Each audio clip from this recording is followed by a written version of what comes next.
We're going to go in 3, 2, 1. Lions Lounge Lockdown, episode 50. He's one of our own. Kenny Pavey, how are you, mate? How you doing, Geese? Very good, mate. Very good. I just said it feels a little bit weird to do an intro with you, being old friends. Same, yeah. Congratulations. What's that for? What's happened? Yeah, your show, mate. I love it. Yeah, it's going really well, isn't it? Yeah, it's going all right, mate. It's going all right. Just had an idea and run with it, a little bit like you about 20 years ago. You're still where you are, mate, doing what you do. So let's go back to the very beginning for those who may not know. And, no offence to you, you're well known around Millwall, but maybe not for what you actually achieved. Is that fair to say? Possibly, yeah. I've been invited down a few times, but we can go into that a little bit later. But yeah, it's one of them things, ain't it? Sometimes you need to go further afield to follow your dreams. So that's what I did. Yeah, it's like fair to say that when I come to see you, I come to visit you in 2010, mate. I couldn't believe the attention you was getting. And would it be fair to say you could walk down Bexley High Street and not half the people would know you wouldn't be getting the same attention that you do in Sweden? My mum probably walked past me. So no, yeah, it's funny. It's like you switch on and switch off, So it's quite funny, really. But yeah, I don't mind it at all. Right, let's go back to the very beginning. Born in Southwark, 23rd of August, 1979. Yeah, Queens Road, Brimington Estate, born and bred. So I lived there till I was, I think, 14, and then I moved up to Bexley Heath. Yeah. So yeah, that's when I met you. Yeah, Kentwall, proper Kentwall. But when did you first remember it being a thing, Millwall being an actual thing that you was aware of and wanted to get involved in? Just as long as I can remember, to be honest with you. Going down the old den every Saturday, going down the Colton pub before the game, and then was it the Crown and Anchor? There was the two pubs that my old man used to take me to before the game.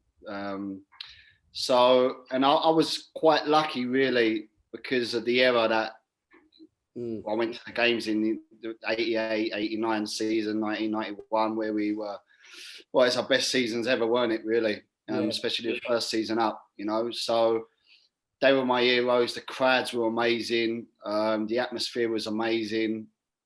And it was a real buzz around the town, do you know what I mean? Around the area. So it was natural that, everyone played football. We used to play over the green, over the big concrete green now. I think they've got AstroTurf there now. But used to play over there with all the lads and that. And all of us wanted to be, most of my mates wanted to be footballers. So, and that was probably down to the heroes that we used to go watch every Saturday. Who were your favourite type of players there at the den? Teddy Sheringham was my out-and-out favourite. I used to mimic him, and I was lucky enough to go to a few soccer schools when we were younger, so got to meet him quite a few times, and met him later on, actually a couple of years ago again. Terry Urlock was just, I think probably because the old man and all the older lot used to like him, so used to pay attention to him, because when he used to rattle someone, or someone used to tackle one of our players, and everyone used to see Terry's going to get you. It's like you knew he was going to get within the next 2 minutes someone who was going to rattle someone. Yeah. And it just lifted the crowd. So I loved him.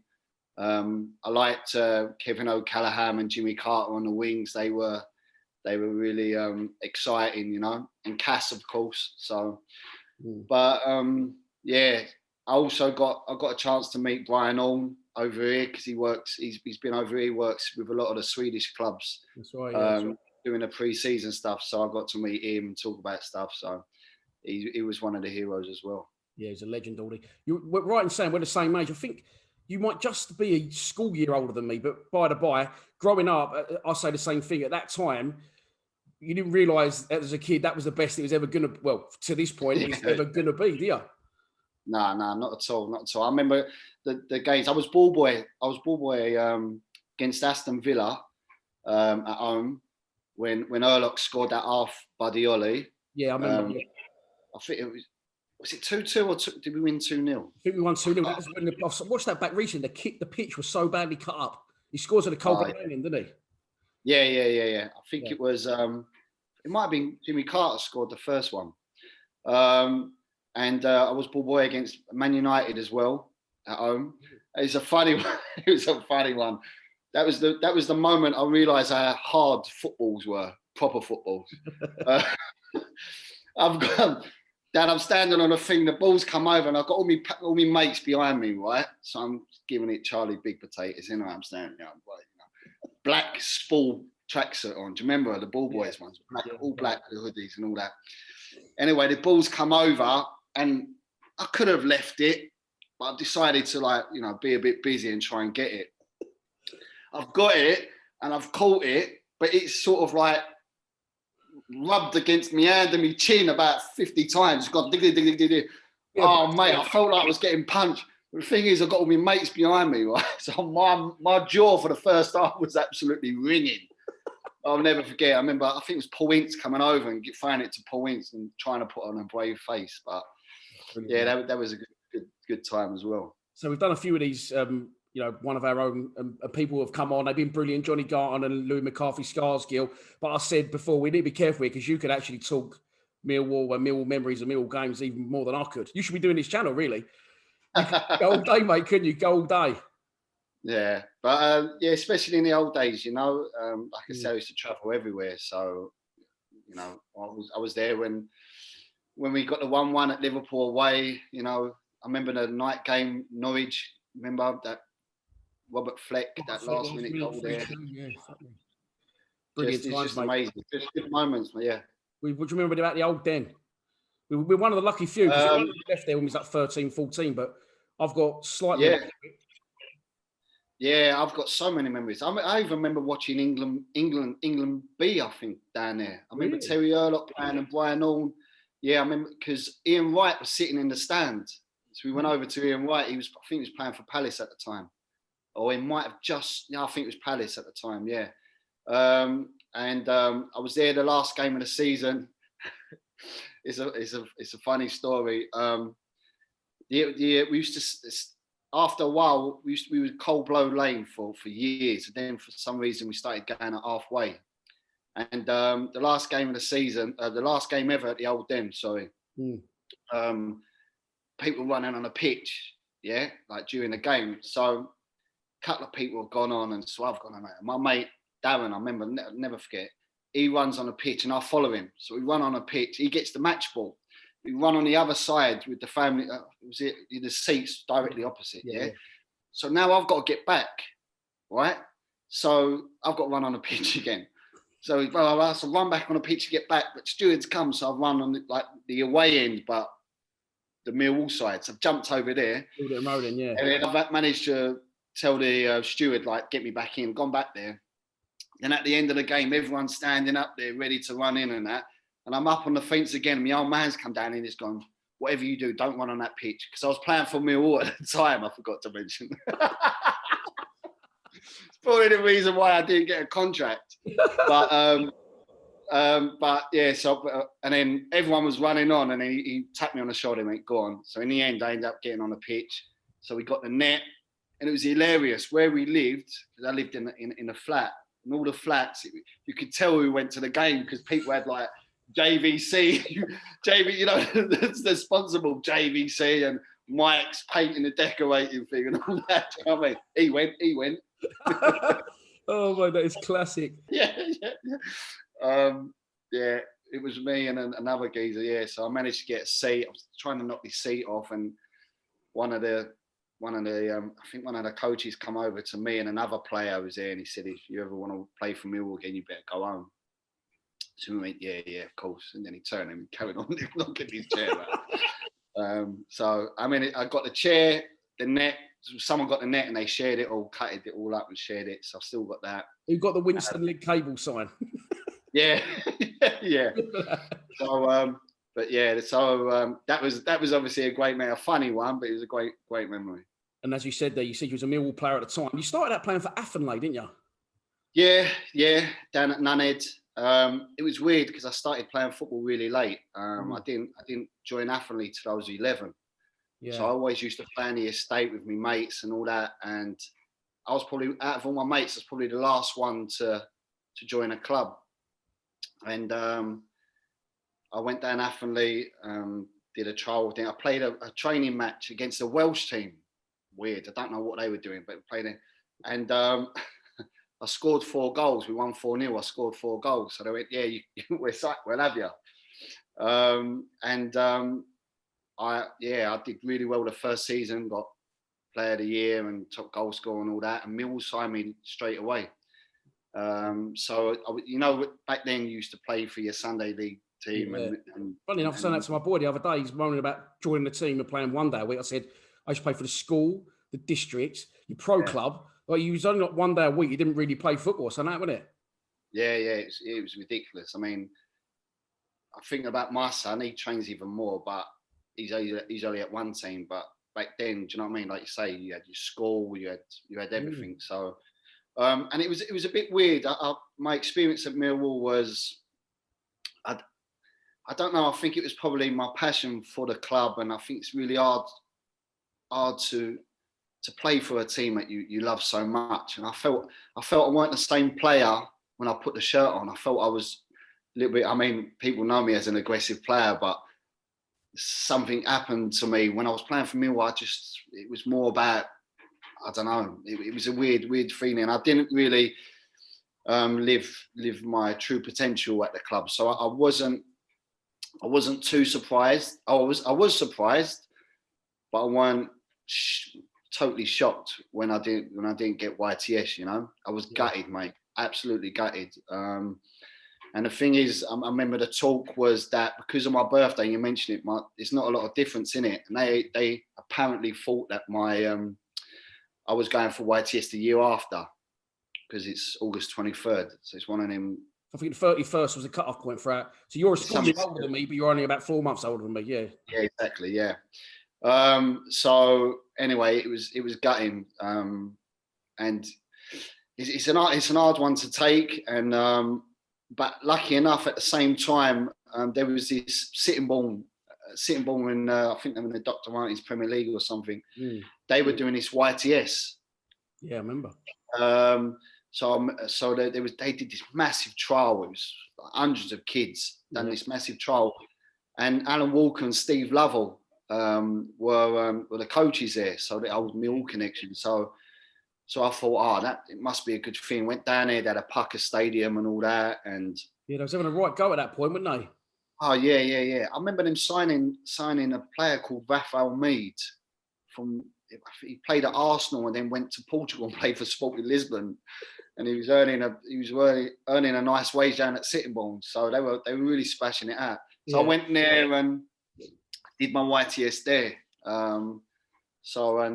It went well there as well. Yeah, I know a lot of people won't know the names. Didn't Brad Winfield do it? Yeah, Michael Dino, James. Yeah. Griffiths as well. James Griffiths. Yeah, Griffiths was there. Yeah. What's it called? Neil Emblem was there. Oh yeah. Went on to Wolverhampton. Paul Horlock was there. So there was some decent players were there. Do you know what I mean? It was a good experience for me. It was probably a little bit too easy for me, and I think that's why I had my off the field issues. That later on probably caused me, some problems. But That's you end up getting in I played against you at this point for here from Belvedere youth team. It was they Phil Collier broke his leg. You beat us 4-2 that day. I think we're definitely sure we finished above in the league though. But did I score? You scored a penalty, yeah. So I got an hand on it. I was trying to leak that one out. was that after the goal went in, picking out the net, or was that the hand? Like anywhere over yard of me, you know it's going in. But I mean, look, I played against you at this point. You was a right winger, by the way. For those that didn't know, would you say you was a right attacking winger? Yeah, well, I was centre forward or winger, right winger, yeah. And I thought you was good. I thought you was as good as anyone else there. I didn't think really you was better. But then all of a sudden we were in. Hang on, he's in the first team, and now hang on, he's on trial at Aston Villa. I'm like, fucking hell, fair play to him. Yeah, it all went really quick, mate. And I think going back to it, I think it was like a mentality change. Yeah. I think the Mill thing Millwall thing like hurt me, and then the quality maybe at Sittingbourne, well, the quality at Sittingbourne definitely weren't what I was used to at Millwall. Yeah. And I think when you're only as good as the people around you. Do you know what I mean? You rather go up a level or you come down a level sometimes. And I felt I come down a level at times, but at the same time I was training every day, so I was really fit. I was enjoying my football again. And then when I broke into the first team, even that one, you know, I went out the night before. I went out with the boys. I went to, Zen's the night before. I didn't think I was going to get a call up, so I was absolutely paralytic. And I got the call up, and Saunders picked me up in the morning. Slept all the way to Sittingbourne. Then I slept all the way to wherever we played away. Didn't think I was going to get on. Got on and scored. We won 2-0. I got on, I scored the 1-0 one. It was like late in the game, and then another young kid come on and scored as well, so we won the game. And that probably was the worst thing that ever happened to me, because I thought I'll do that every week now. It's fine. I'll do that every week now. It's easy, you know. But it was hilarious. It was brilliant. I think I was 17. You know, men's football, because it was non-league, so it was proper men's football, and on the bus, the banter, and they're getting good crowds at that point as well. Yeah, they were getting decent crowds. Yeah, I remember playing a couple of. Actually, played against Millwall, played against Arsenal. Nicholas Anelka was playing, and Seaman, and all this. Do you know what I mean? It was Luis Bonmonte was playing. Well, you played against Arsenal for Sittingbourne. Yeah, for Sittingbourne. Yeah, they had a pre-season friendly. You know, they used to go. Millwall do it all the time. They go to Welling. Kevin's had a Weldy getting a friendly against them, hasn't he? Yeah, exactly. Yeah. So, but yeah, so it was good times, and then obviously, I was just on fire in the first team, and then the Aston Villa thing come up, and I was shocked, and I went there for a week's trial, and I played against Coventry. Gordon Strachan was playing for Coventry. He was player manager for the first team. Jesus. And in my team, I had Lee Hendry, Darius Vassell, J. Lloyd Samuel, God rest his soul, he passed away. Did I say Gareth Barry? No, Gareth Barry, yeah, of course, would have been Gareth Barry. We lost 2-1. I scored a goal, scored a half volley. Had a good game. They'd done a circle after the game. It was Kevin McDonald who was the assistant trainer, but it was Brian Little was there at the time, and he weren't at the game. He was watching another game. But I'd had a good week anyway. Spoke to him after the game, and Kevin said, like, yeah, it's all looking good. You know, like, he definitely has the quality. The report back will be great. And then Aston Villa put a bid in for me. Did they really? So, yeah, they put a bid in for me. I remember speaking to Phil Collier on the way home, you know. He nicked the tracksuit, because they give me a tracksuit, and I let him borrow. He still got it. He won't be wearing it no more, mate. I can tell you that. Love you, Phil.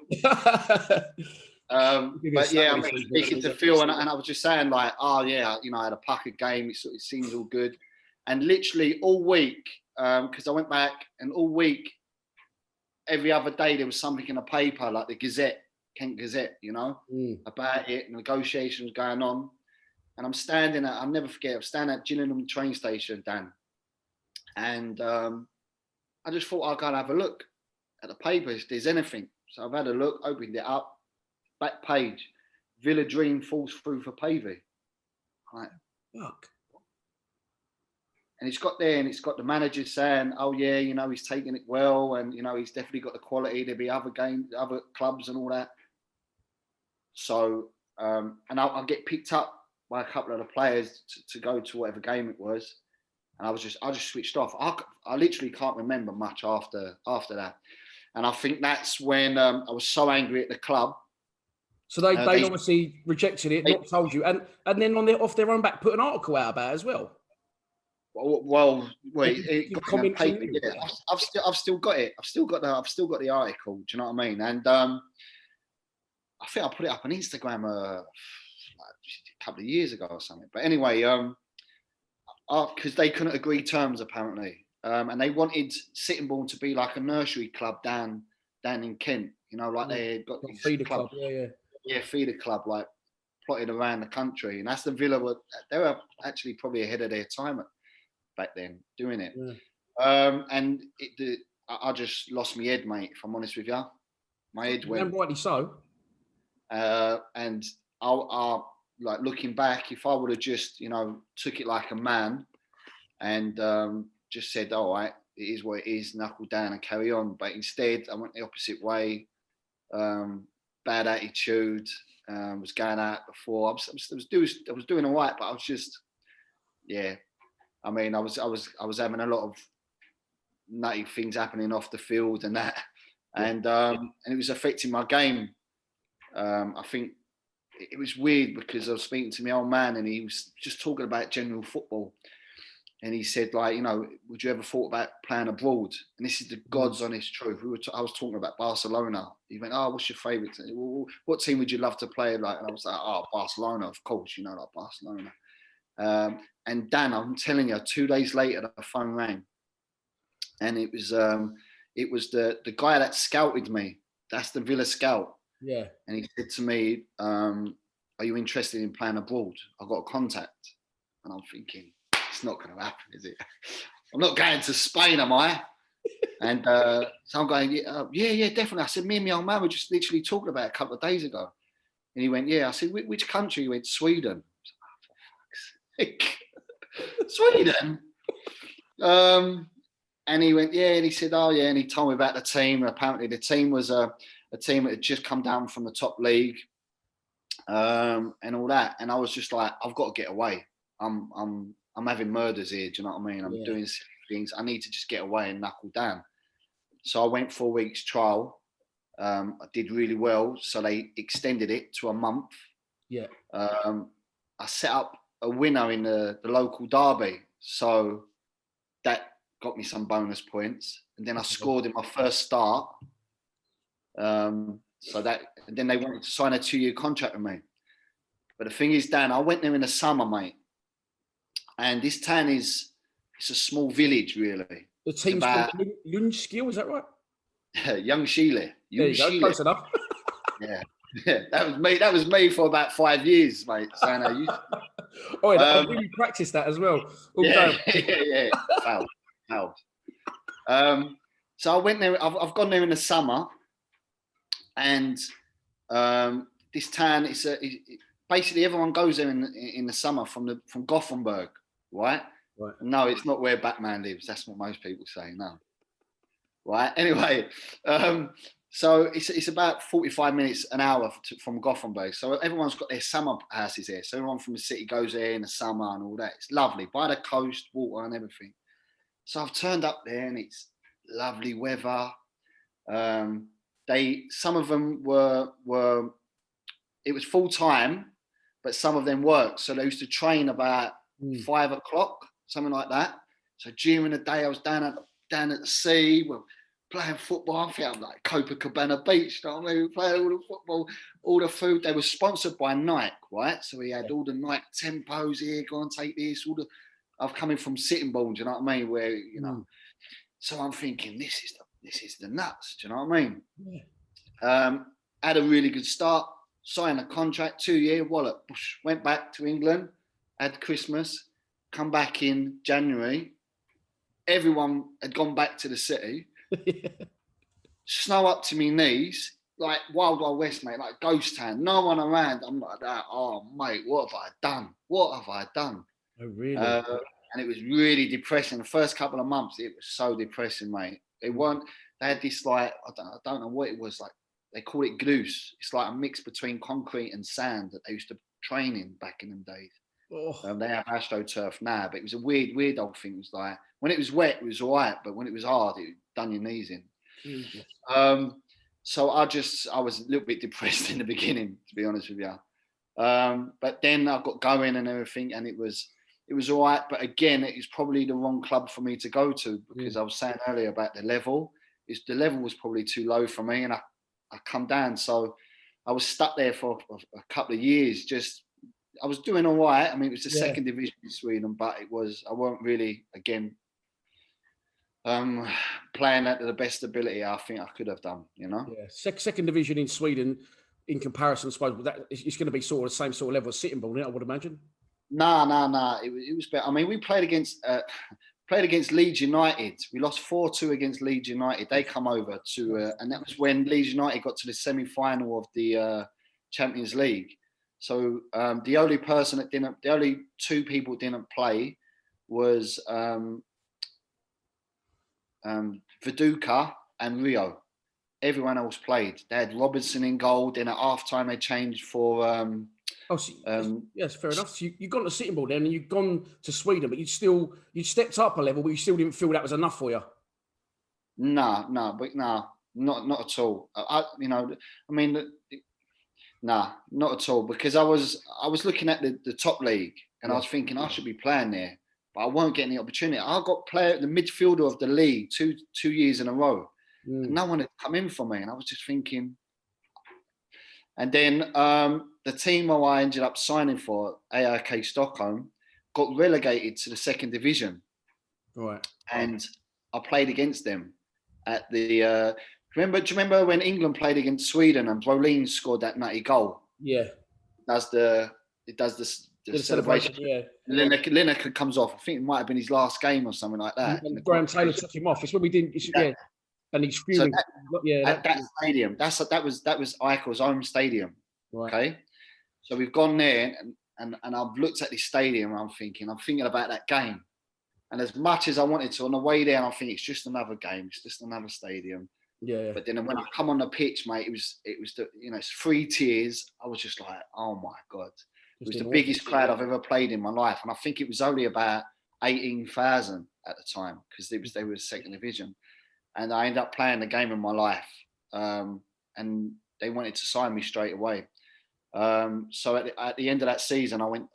Eichel come in for me, and I ended up going there, and that's when it all really started happening. Yeah. We'll have a long chat about that, but just it's a good different angle to have because what the story you've just told, I knew, but obviously I knew at the time. So from my perspective, all the aggro stuff, I don't think he was going to mention it. We can cut it out, but you'd have it with anyone. That's the first thing. Is that right? If you had to, but he's getting in trouble. I remember Tommy at the time when he's gone to Sweden. He went, "I love him here, but it's the best thing for him. He's got to get out there." And then for you to go out there, join that team. If I had to pick one of us lot that would be the last person to go and live abroad in a different culture and speak a different language, it would have been you, without an absolute doubt. So I'm going, what's going on over there? How's he getting on? And like, obviously, you're at this team. I think at first they said there's no real money in it. At first, you're just getting housed, fed, tracksuits. Yeah, I mean, at Young Sheely, it was like that. It was like I said, when I went to Eichel, I felt like I was a professional footballer. Yeah. It was the first time in my career I felt like I was a professional footballer. At Young Sheely, it was more like, like you say, everything was paid for. I didn't think about it, but it was just getting that. I was just getting by and everything. It was nothing special, but like I say, I digged in. And then when I got that move, I mean, that's when it all happened, and it felt like it was meant to be, And the funny thing with Eichel is, when I played against them, they're very similar to Millwall. The fans are very similar to Millwall fans, right? They're very passionate, and they've got the same songs, but in Swedish. Oh, come on in. They've got No One Likes Us, right? So you can imagine me, right, playing this game and they're singing No One Likes Us, but it's in the Alla hata us, like everyone hates us, right? And I'm like, but I'm not hearing the Swedish version, I'm hearing the Millwall version.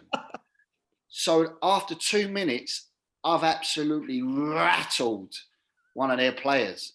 So for 45 minutes, every time I got the ball, they booed me. Boo! Swearing at me. But that's the worst thing you can do for me. Yeah. That's what I want. So I'm biased. So it's probably that tackle and them player being against me made me have that game. Do you know what I mean? Then got you signed, So they sing all the songs. They got a couple of songs, Millwall songs just translated. How'd you feel about that? I love it. Yeah, of course. I love it.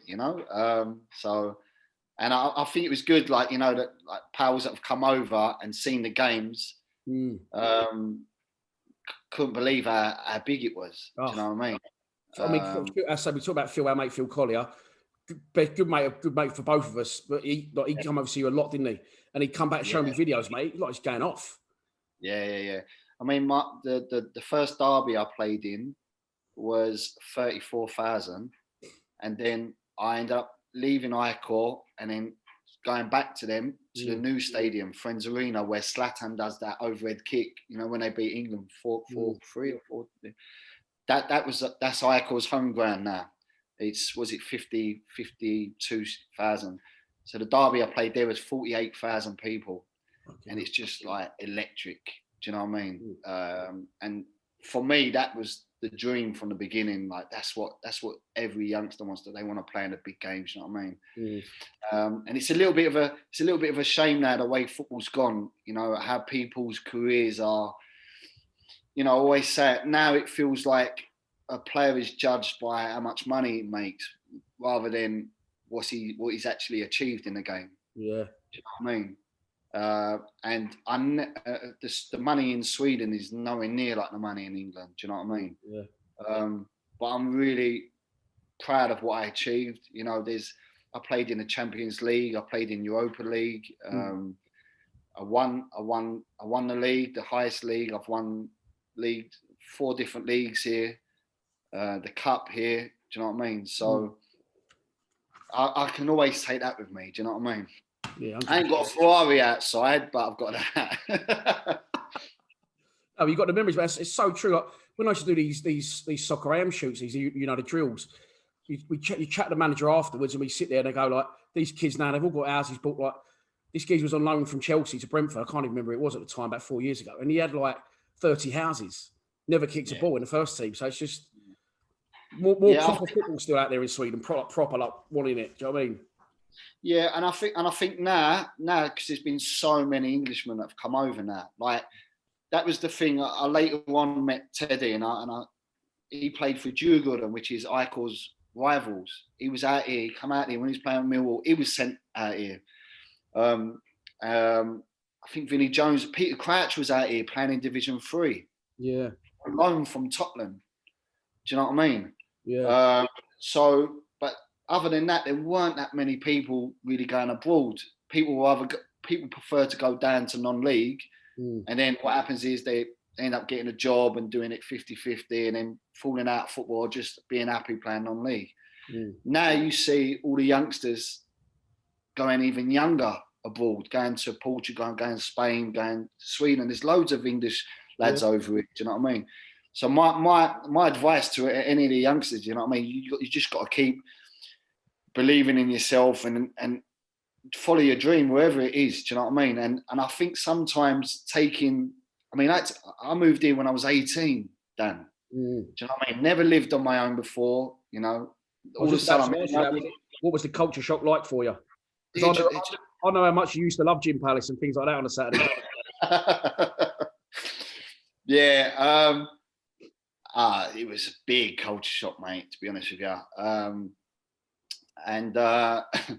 Just, you know, just me pie and mash. I mean, everyone laughs all the time. Like people think I'm drooling, mate. When I see people post things down a pie and mash, I'm drooling.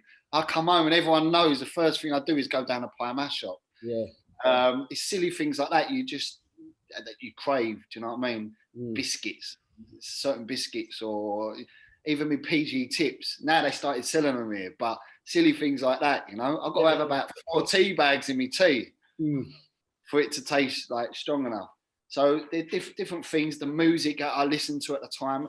I mean, the youngsters, the 18-year-olds that I was hanging around with, or the players that I was hanging around with, they weren't into the sort of music I was into. I used to go up down Channel Club and things like that, didn't I? And I was coming here and listening to Jimi Hendrix, and I was like, you know, nothing wrong with Jimi Hendrix, but I thought he was going to say ABBA.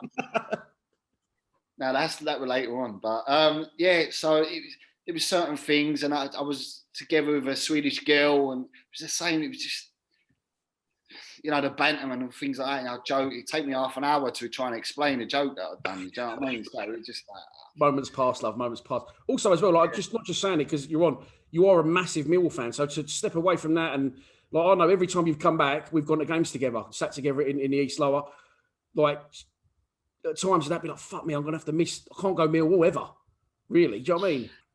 Yeah, I mean, to be honest with you, when I started playing myself, it was very difficult to go and see games anyway. The only games I'd be able to normally see would be midweek.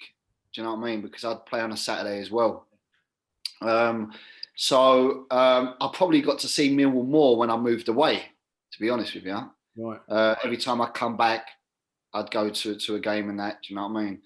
But I follow the team, of course. It's hard from a distance. It's hard, but I follow the team, and it's good to see the youngsters coming through all the time. You know that I think that's a good inspiration to the other youngsters in the club that you can go all the way to the first team, and Millwall is a good club like that. They are giving the youngsters the opportunity, so that's good to see.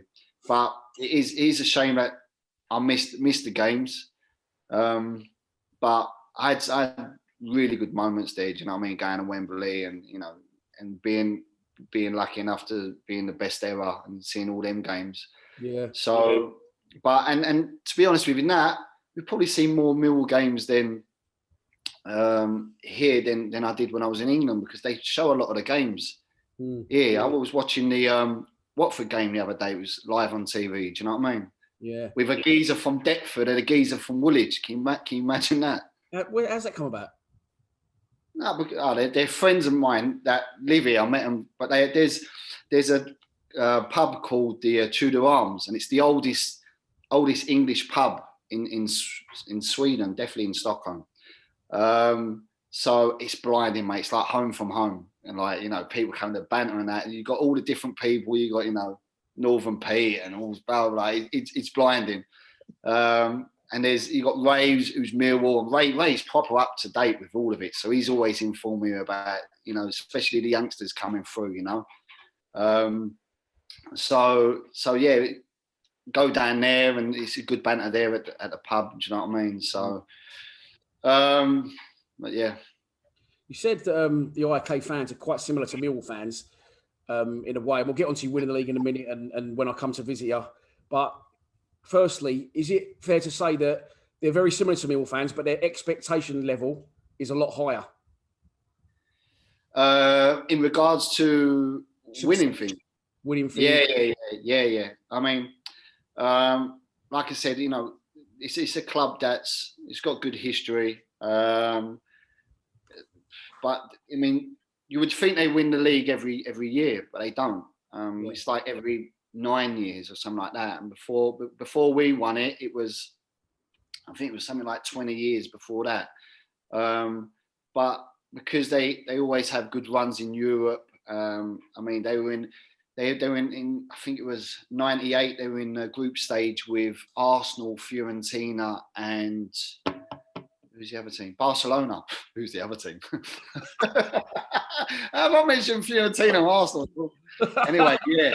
So I remember that because that was the time when I moved up. I think it was 99 actually, and I remember watching it on TV and thinking, "Wow, I'd love to play there."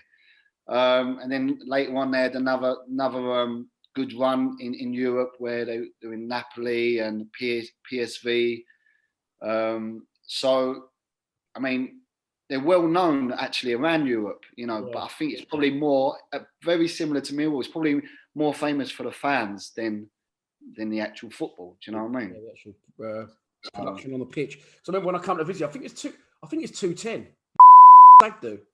I wasn't going to say his name. I can bleep that out because I was going to make a joke about the stag do lasted longer than marriage, but I don't think he'll be watching. He's Palace. I don't think he'll be watching. And on the nights out, all the fans were doing something. He's doing this with their fingers, and I was like, "What's that about?" And he was like, "I'm just going, Kenny, I'm doing it."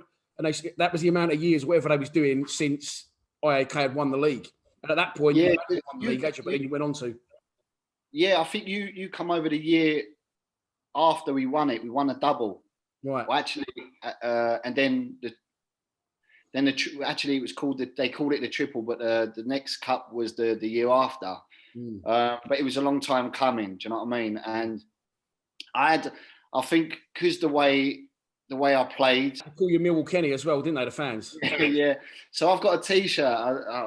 I've got a T-shirt that they made, and it's on the back. The fans they got a couple of songs, and one of them is "Oh Kenny Pavey, you're the love of my life." "Oh Kenny Pavey, I let you shag my wife." "Oh Kenny Pavey, you're the one."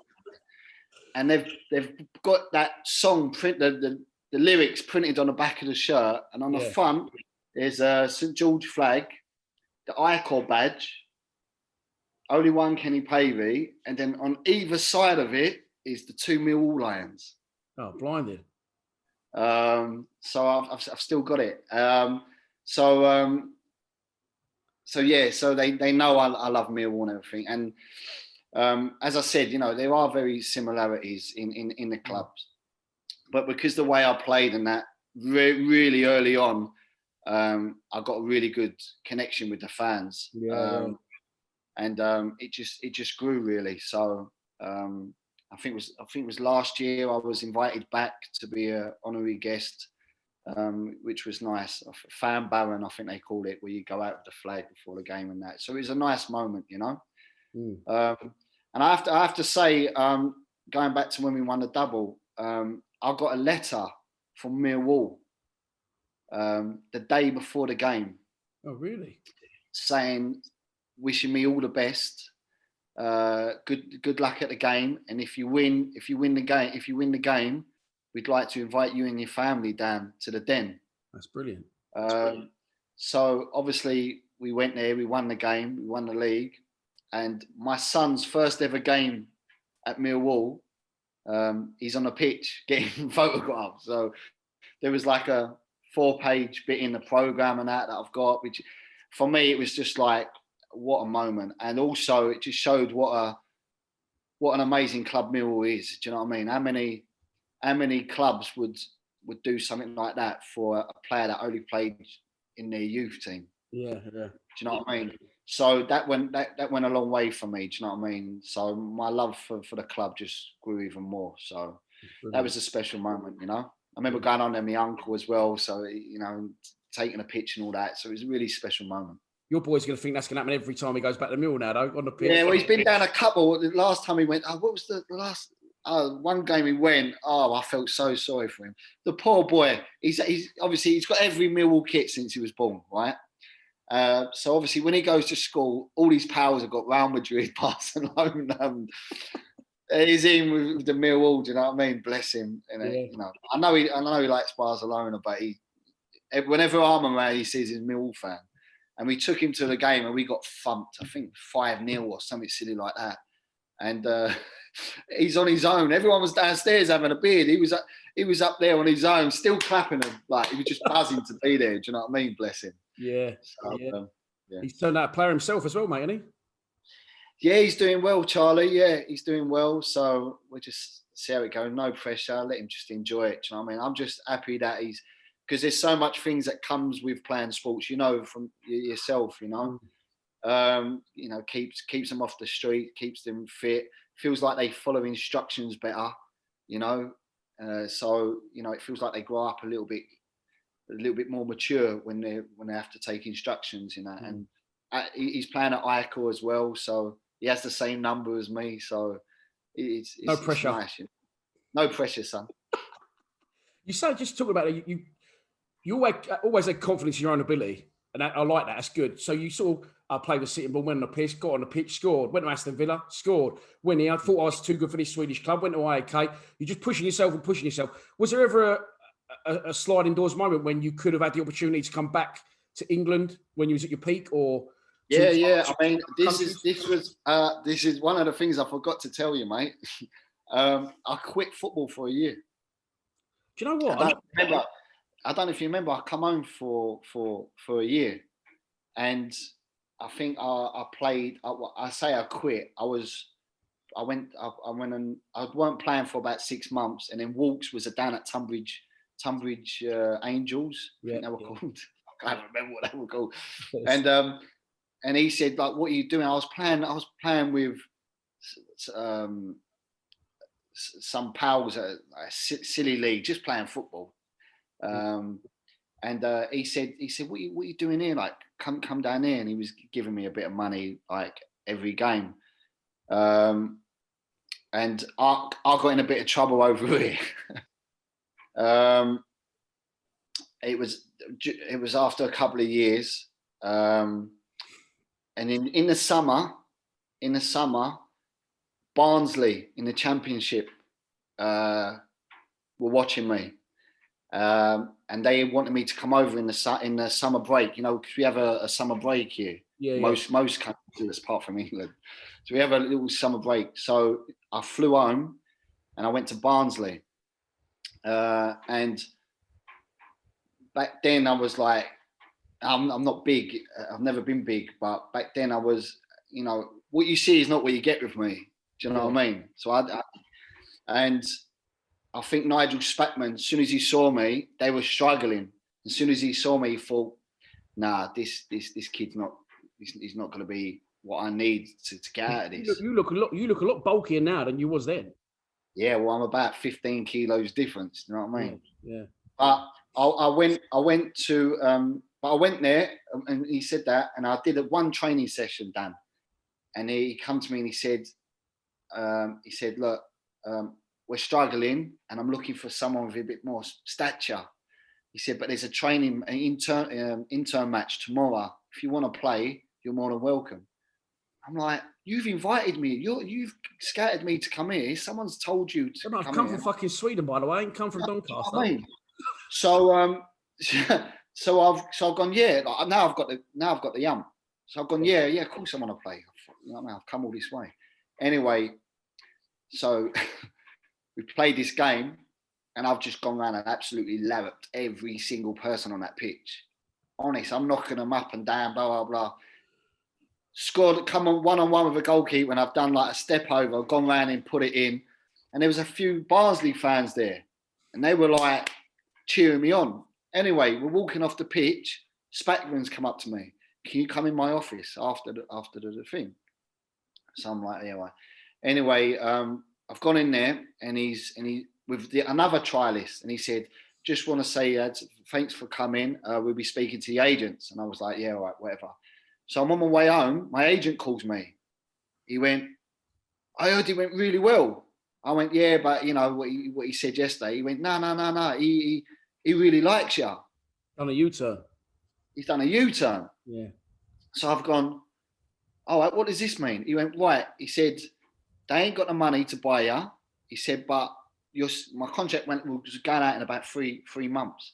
He went, as soon as your contract's out, you can go there. It's going to give them time to move people out. You move in. I went, blinding. He went, just go back, continue. I'll sort all the rest out. Go back, continue playing. Everything will be sweet. No problem. Barnsley get relegated. Nigel Spackman gets the sack. That's that. Ed went again. Exactly the same thing as Aston Villa. Obviously not learnt me lesson. Something happened. It's the passion. It's because you really fucking care. Do you know what I mean? Mate, but it's being so close. Yeah. You know what I mean? But the thing is, it's not because of what I've done. It's because of the situation. Football, yeah, of course. And just thought it's not meant to be. So I ended up working on the roofs a couple of days a week, working with Alan Morris. What's that? Alan Morris. Didn't you work in Bagger at one point, or a clothes shop as well? Worked at what's the name of the store? Choice in Woodhouse. So I worked 7 days a week. Right, I worked at Woodhouse half the time. Then I worked on a roof a couple of days. Then I worked with Alan Morris. Then I would go and play train a couple of days with Tunbridge, and then play on a Saturday. And I was literally at Wednesday to Sunday still. And then I'm sitting on a roof, right? And the phone call comes from an old player that is going back to Young Sheeley as a manager. And he says, what you doing? And I remember speaking to Al Morris. He went, "Just give it one more go." Yeah. And I went Well, back out there. at that point, you thought, I'm done. So this is Yeah, actually that was before. it. Was this before you'd even played for IAK? Was it after? Yeah. So I went back. The season I went back to Young Shealy, we won the league. And then the season after that, went to Icor. So it was just mad, mate. Do you know what I mean? So I could have given up. I gave it one last chance. Looking back on it now, like with the experience you got, at the time, was you thinking, what's everyone's problem? I'm getting paid. I'm playing football. I'm going out on the piss. Other people must be going, like, especially in Sweden, like, well, hang on, what are you doing, mate? What's the day? Yeah. I mean, it was just, I don't know. It's a mix between immaturity, not really caring, thinking I could do everything. I wanted my cake and eat it. Do you know what I mean? And obviously that reflected, in my performances or in the situations I was getting myself into, like, you know what I mean, in my life at the time, I was just having murders. So yeah, Sweden saved me twice. Mate, I can't believe, like, to express it and stress it enough to people, like, how much of a loose cannon you was, to how much of a sensible, mature person you are now. It's fucking crazy. It's fucking mad. I think, to be honest with you, I think my ex has a lot to play in this. Do you know what I mean? I think you need someone strong with you. Do you know what I mean? And it felt like she was a big part of that. To be honest with you, just knuckling down. And then obviously when you have kids, you grow up, don't you? Of course. So I think that helps a lot as well. So it was literally. It was around that time that everything just started going my way. Do you know what I mean? When I moved back and I just was a little bit more settled. I weren't going out as much. I was knuckling down, and that's what happens, ain't it? You know what I mean? When you're focused. Yes, mate. And then you go to IAK, and I may not stress this enough, either. You are a fucking legend at IAK. You've got a cult following amongst the fans. I don't know if I'll put it on a screen during the edit, but I see people with Kenny Pavey tattoos, the fucking lot. So what's it like to leaving the club? How did that come about? And was that a decision you wanted to take, or was that your hands? The first time, so I was there. I didn't want to leave. But I think I was 30, might have been 32, 33. And, with fans, people always think it's about the money and all things like that. Do you know what I mean? So they naturally assume that, he wanted too much money. Yeah. They was going down in salary, and I just bought an apartment at the same time. And if I would have taken that contract, it would have been tough. Yeah. So I decided, okay, maybe it's time to leave. I didn't want to leave, but it was a decision I had to make. And right at the end, they offered me, "Do you sure you don't want to take this thing? Take it and stay." But they'd done this big send off for me, and all the fans, and I was like, people, it's silly now to. Eventually they got to where you wanted them to with a contract, or close to. No. Dan, yeah. Anyway, I had a really good season the season before. We sold a lot of players. Every time a team wins a league in Sweden, all the other European clubs just take them off. Sweden teams don't normally do that well in Europe because of that. They get, people don't understand how good the teams are, because the following year when they're in Europe, it's not the same team, because all the other teams, whether it's Norwegian or whoever, they just take everyone, and we went, and I scored a lot of important goals to keep us up, and well, actually we come second in the league. So I was playing a lot, but it's one of them things, and I went back to Young Shealy, and I did really well there. And the manager there said, stay with us. I wanted to sign a 3-year contract, but they wanted to do like like one of them clauses, like, you can decide after 1 year. Right. So I was like, all right. So it weren't really good for me, but I said, all right. So I went there, done really well, scored loads of goals. Is it? And he Sorry, got moved. are they the same division as IK at this point? Nah, it was the league below. Below, And then a team in the top league signed me again, so I went back to the top league again. What were they called? Osters? Surely that's not wrong. Nah, Uster. My Swedish is not up to scratch. Oh, mate, do you know what? To be fair, I've never been to school I've been to school, but I've never been to school in Sweden to learn Swedish. All my Swedish that I know is just from being around people. So I struggled in the beginning because my manager was English. It was David Wilson. Really did it, yeah, I suppose. So he was just speaking English. It's only when I moved to Stockholm, everything was in Swedish, you know. So there's a word called självmål, all right? That means own goal. So I'm watching Text TV and I keep seeing this självmål come up. I'm asking people, who's this guy? He's on 5 scores every week. So there's an easier option for own goal than självmål. Yeah. It don't roll off the tongue, does it? Oh, you're natural, you are, mate. That was good. I'm not very good at English, mate, let alone Swedish. Yeah. And then you end up going back to IAK. Yeah, again, I played against AAK. Had the game of my life again. This something just happens when I need to prove a point. I do it. I scored, made an assist, hit the post, got man of the match, and the whole thing was really weird because my friend passed away. He used to play for Icor, and he's from Croatia, and he died in his sleep. And Icor called me and invited me to the funeral in Croatia. Right. So I flew up to Stockholm from Uster, and then with the team we went to Croatia, went to the funeral. Amazing thing. He used to play, he used to play for the national team, like under 21s and that. So he knew all Modric and everything like that. And what's the team? Dinamo Zagreb.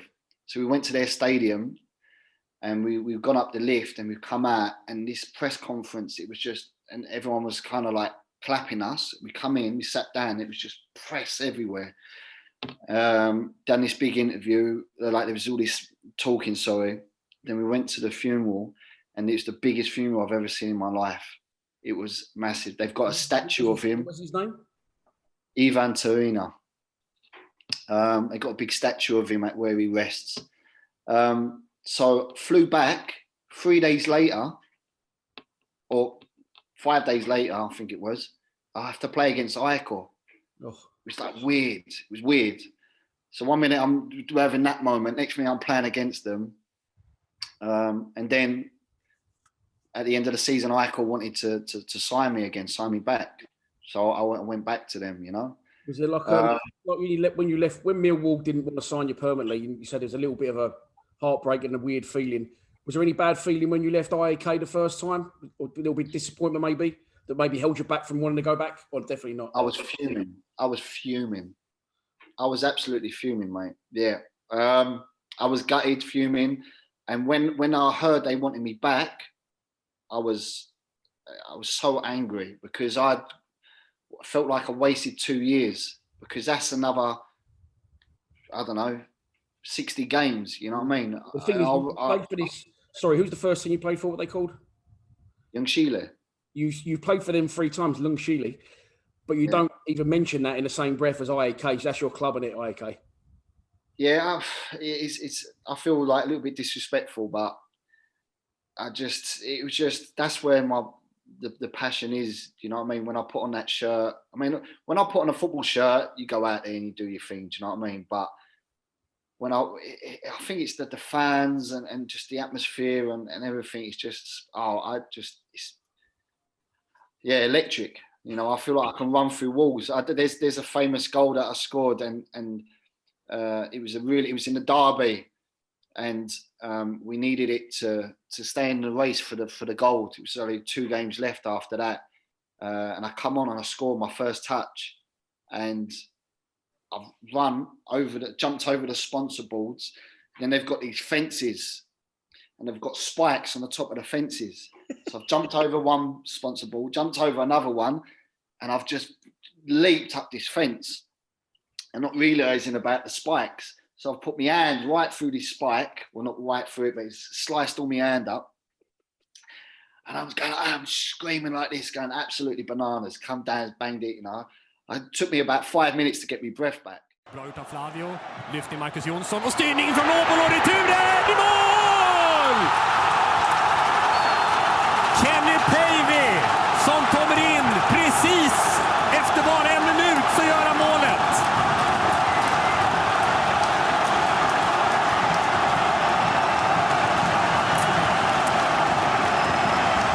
Och AIK är tillbaka i guldsätet. Snacka om succéinhopp. Jag tror det är 4, 5, kanske 6 svartgula tröjor in i offensivt straffområde när inlägget kommer. Åbolo får en tå på det. Poppen Björklund gör sitt bästa. Men Pavey i situationen där, inte offside. Emil Johansson nedanför. Är först framme på returen. Almas hinner inte dit. Poppen kan inte göra någonting. Pavey är jättebra AIK i det här läget. Väldigt viktigt det där när man pratar om offside-regler. But if that stand weren't there, I probably would have carried on running all the way to God knows where. Do you know what I mean?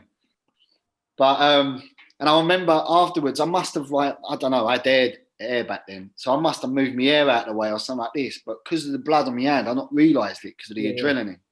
So I've got claret all over me Murray. So there's an Argentinian geezer in the team, and he's going to me, okay. Like this, and I'm going, yeah, sweet, yeah, sweet.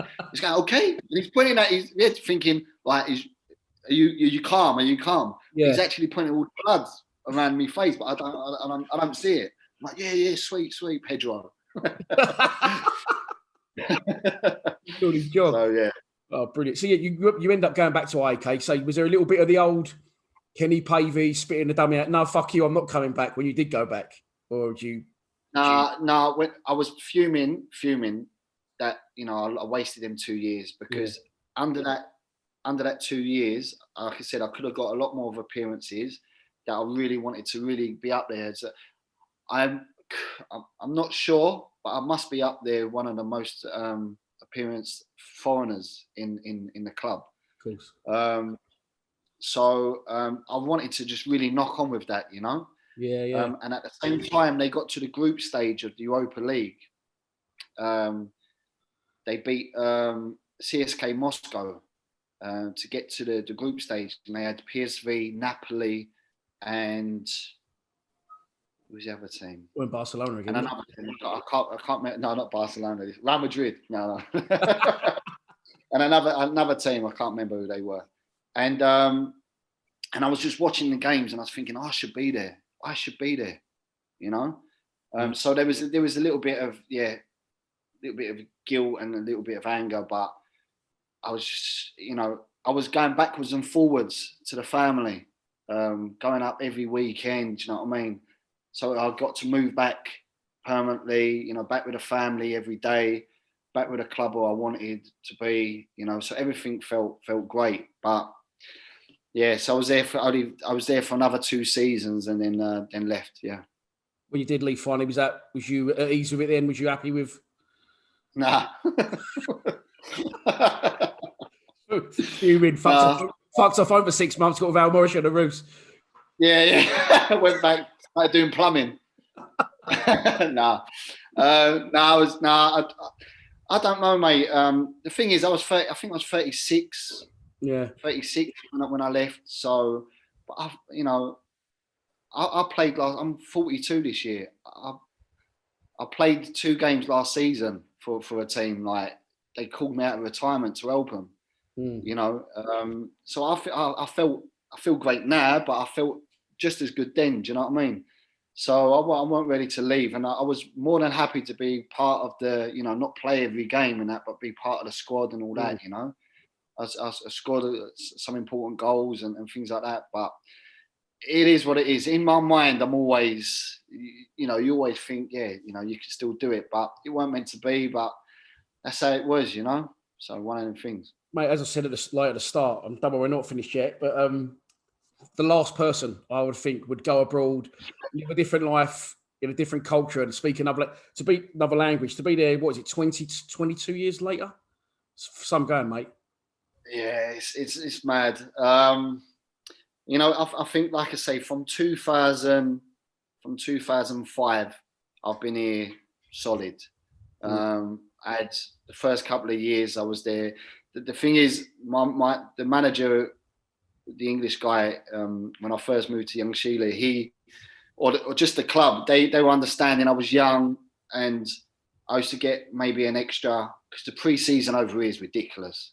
It's as long as the season, because they can't play during the winter. Do you know what I mean? It's ridiculous.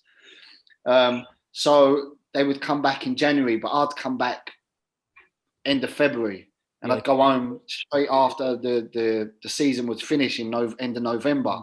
So November, December, January, February, 4 months I'd be in England.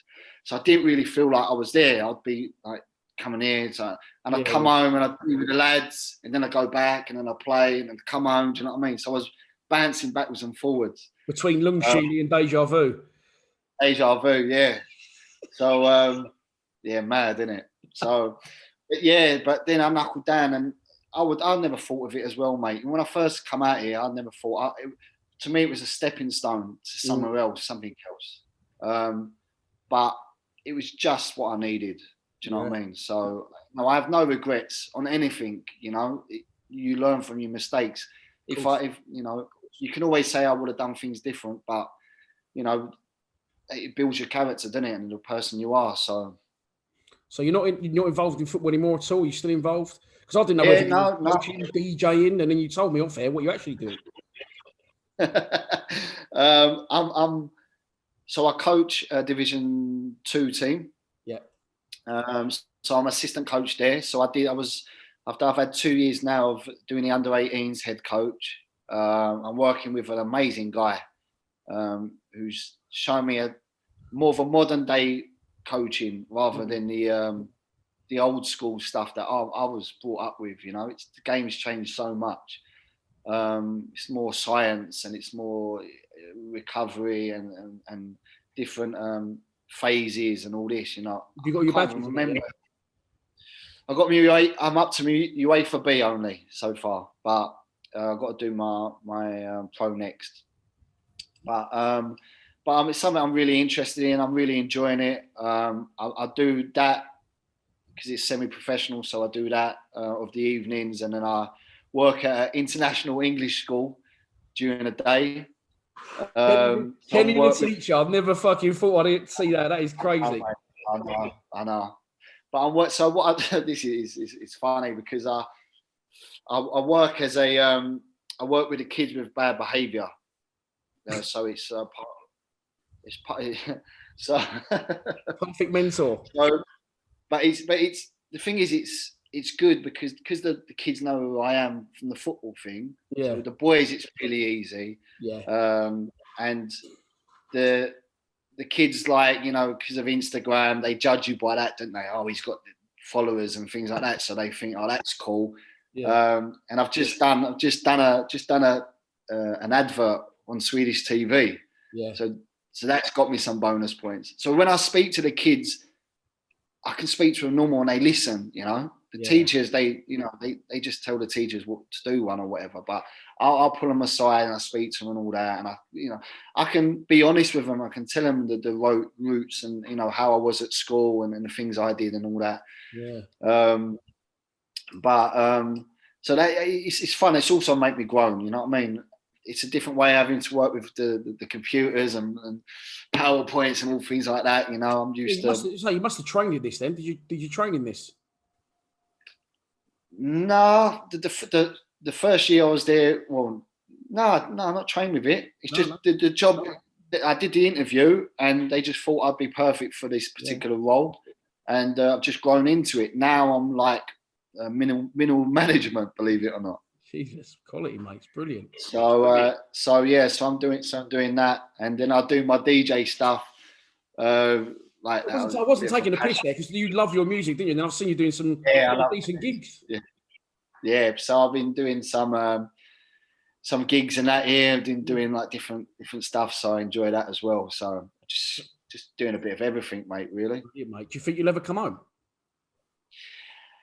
Do you know what? The last couple of years has been like quite tough, and if I didn't have the kids, I'd probably come home because I come here to play football, and I'm not playing football no more. So the reason is like, why am I here, sort of thing. I love the country. I love Stockholm. It's beautiful. I recommend it for anyone. Come over and visit. Fantastic city. Especially in the summer. Come over in the summer. don't make my mistake. But yeah, I miss my family, my pals, like my brothers. You got my nieces. They're starting to grow up. Because of COVID, I haven't been home in a year and a half now. So I haven't even seen my new niece. She's 6 months old. I haven't even got a chance to see her. Do you know what I mean?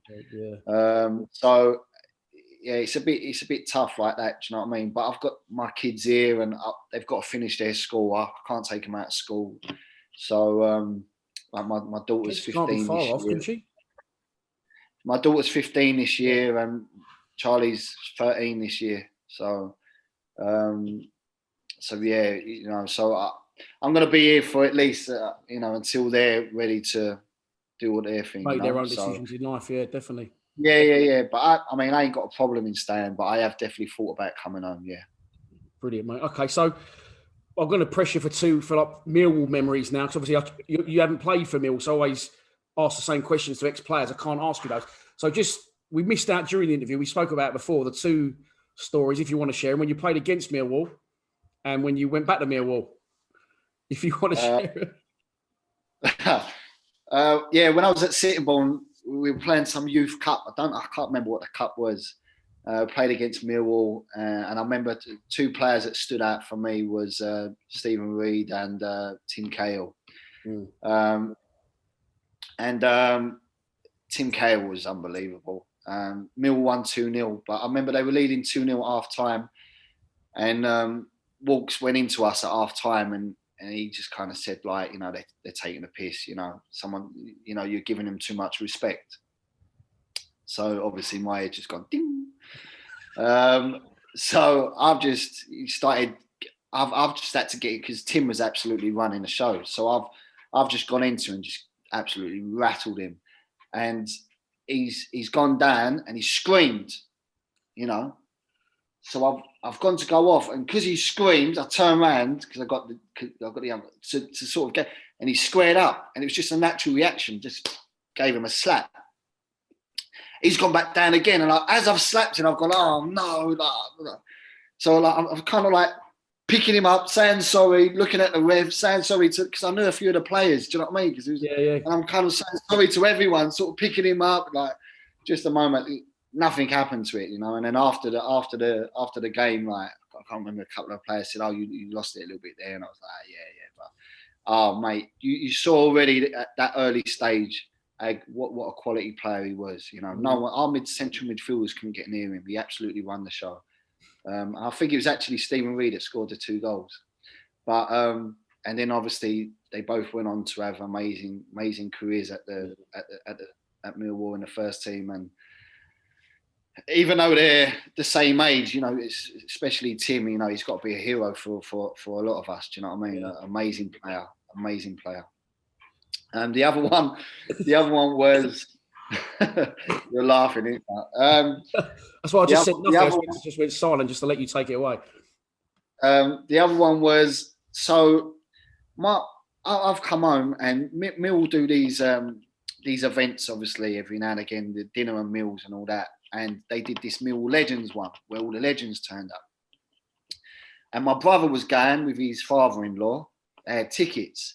And our pal, Graham Halls, he heard about it. He said, "Oh, do you want to go?" And I said, "Of course I want to go." He said, "I've got a ticket." So I'm buzzing about it. Anyway, night before, I've gone out with the boys, and it's a bit of an heavy one. Now, bearing in mind, I'm staying at my mum's, because when I come back, I stay at my mum's. And I've got all the memorabilia, all the old shirts and all that. It's all up in the loft, in her loft. She's got it tucked away. She don't care about them. Do you know what I mean? So I've been woken up by my mum or someone, or maybe my brother, saying, "Hey, your pals are here to pick you up." So Graham's outside. So I quickly, I'm having to get my head together, blah, blah. So I got in, still a little bit, half there. No memorabilia at all. I'm going to see the legends, right? Nothing. Anyway, we got down there. Of course, Graham, he's got a lot. I mean, he does all the auctions. He's like your wall at the back there. He's got the lot. Yeah, I know. He's got it. He's got one up in his loft. Oh, mate, he's got some naughty stuff. Anyway, he's got his shirts and his permanent markers. All that. I've got nothing except a bad headache. Anyway, we get on a table. We're lucky enough when the table is a few pals of us we know. My brother's on the same table. Just pot luck. So literally every single person, I think it was 10 people on a table. I knew everyone. And then you got all the legends on different tables. Everyone was there. Teddy Sheringham, Cass, Erlock, Wiley, Dockers, the manager was there. Everyone was there. I'm in my element, right? I've peeked up. Sat on the table, and we've all got a plate, right? Because it's a dinner thing. I've looked at the plate. It's got Millwall emblems printed on it. I'm looking at this plate. It's a nice plate. So I took the plate off the table, stuck it under the table, called the geezer. I said, "Excuse me, mate, I didn't get a plate." So he brings me over another plate, right? So I'm like, I said to Halsey, I said, "Listen, you've got to give me that permanent marker." He said, "What are you going to do?" I said, "I'm going to get everyone to sign this plate." So Walks is over there, my old manager. Walks is over there. And so I've gone over to Walks and I've said, Walks, do us a favour. Couldn't get all the lads to sign it, And Ian Dawes is sitting on the table. This is something I didn't tell you off air. Ian Dawes is sitting on the table. He's one of the people. And I've had a couple of beers now as well at this thing. So I'm a little bit cocky. And I go, "Oh, and Walks is talking good about me to all the lads anyway." So I'm getting a bit embarrassed. So I cut him off by saying to Ian Dawes that I nicked his shin pads when he gave us a lift home once. And I just I gave him a plate, said, because it was a soccer school, and it was him and someone else, I can't remember who it was, gave me and my pal a lift home. And we were sitting in the back seat, and my mate nicked his shin pads. And I had one and he had the other. A minute ago it was you, now it's your mate. No, it was my mate. It was my mate. Nicked his shin pads. And I remember playing on the green, and I had one shin pad, my mate had the other shin pad. We were just going around wanting to get kicked on that leg with that shin pad. Just Dawsies, So I sort of creeped off and I said, "Dawsy," I told him the story, and everyone's laughing, and I went off. Anyway, the plates finally come back to me. I don't know if I should maybe show you it. It's blinding. Anyway, I've got the plate, and everyone on the table's jealous. They've all got all their memorabilia, but no one in the world has got a signed Millwall plate, right? In the world. I think I'm the only one in the world, right? And bearing in mind, just before I went up to get it signed, I went over to the chef, the guy there who's dealing with the thing, and I explained the situation. I said, "Mate, listen, these are my heroes. I've done a really good, you're a little bit emotional, Dan." Yeah. I said, "These are my heroes, blah, blah, blah, and I've got nothing. And do you reckon it's all right if I give it?" He went, "Yeah, go on." He went, "I'll give you some." He went, No, go on, you're all right. Anyway, when the plate comes back to me, I've gone up to get the plate, and as I'm walking back, all the other Millwall fans that are there, I've looked at it and said, "Oh, that's nice, mate. Where'd you get that plate? I said, "No, I just, blah, blah, blah." They've clocked on. Next thing everyone's licking their gravy off their plate trying to get it signed, didn't they? Caused mayhem in there. Everyone's going, no more plates, no more plates. But I've still got it, mate. Mate, that is fucking brilliant. That is so good. That was the thing when Teddy Sheringham was there, and he's talking to everyone. He's talking to everyone because you have to be polite and all something like that. And I've said to him, I was like, "Oh yeah, thanks for signing the plate." I said, "You played in Djurgården, didn't you?" Which was the right one. He just switched. He was like, "Yeah, how do you know about that?" I explained to him about me playing in ICOR. We were having a really good time. I'm having to pinch myself. Do you know what I mean? I'm standing there. He's talking. I'm not really listening. he's Teddy, you know. He's just going He's through. my hero. Him. Do you know what I mean? Yeah. So it was mad, you know, but good moment. That's brilliant, mate. Well, that leads me on to two of my last final questions nicely. Your top 3 ever Millwall players in any era. Your favourites. Don't matter whether it's for whatever reasons, like their ability or their tenaciousness. If you could pick your top 3 Millwall players. Oh, that's hurt you, innit? I should have prepped you for that one. Sorry. I know you want to get it. Make sure you get it right. It would definitely Teddy, definitely Terry Urlock. The third one is the hardest. I used to like Alex Ray. I used to like Alex Ray. You're gonna have to cut this because this is gonna take a while. I think I'm gonna go Timmy Cahill actually. Yeah, I say Timmy Cahill. Yeah. I think it's always nice, you know, when you see someone go on as well. I think he bigs up Everton a bit too much, to be honest with you. Yeah, I couldn't agree more, mate. What? I couldn't agree more. Yeah, but he was blinding for us, weren't he? And it was good to see him to go on and go to the heights he has. I mean, blinding player, quality. Just for someone, he's only small. Do you know what I mean? How strong he is in the air, and you know, special player. This is going to be a difficult question. The question I'm going to finish with, IAK's your club. You know, you've had a fantastic year in Sweden. If you could go back in time to 1998 and instead of signing for Lundskog, or whatever they're called, and you signed for Millwall and had a successful 10-year career in Millwall instead, would you change it? 100%. 100%. 100%. Didn't even differ. And by the way, as well, I said this during our social media posts I put out a while back about you coming on. Loads of IAK fans, which I'm assuming a lot of you've converted. So I thought, you're not even in question there, no? Nah, because I can go to ICO later on. There you go. Yeah. The thing is, what was I going to say? I was going to say something. When I did the interview for, I think it was South London Press and another thing when I was down there with my boy when I did that thing, and that was the question. We were because we won the league, we were going to the Champions League. Of course. Mill was in Division 1. Yeah. And they were like, "Would you?" And I was like, "I'd love to play for Mill, but I'm about to go play Champions League." Do you know what I mean? Like, so at this present moment, I want to enjoy that. Do you know what I mean? If it was Championship, I think maybe it would have been an easier decision. But there was talk. There were a couple of people asked me like, "Oh, would you swap it?" And I was like, Champions League. I mean, there's people who played Premier League their whole careers and never played in Champions League. I was just about to say, you have got to be the only living Millwall fan to ever play in the Champions League. You've got to be. Yeah, maybe. Got to be. Living? Champions League. Oh, ever. Ever. That's what I mean, ever.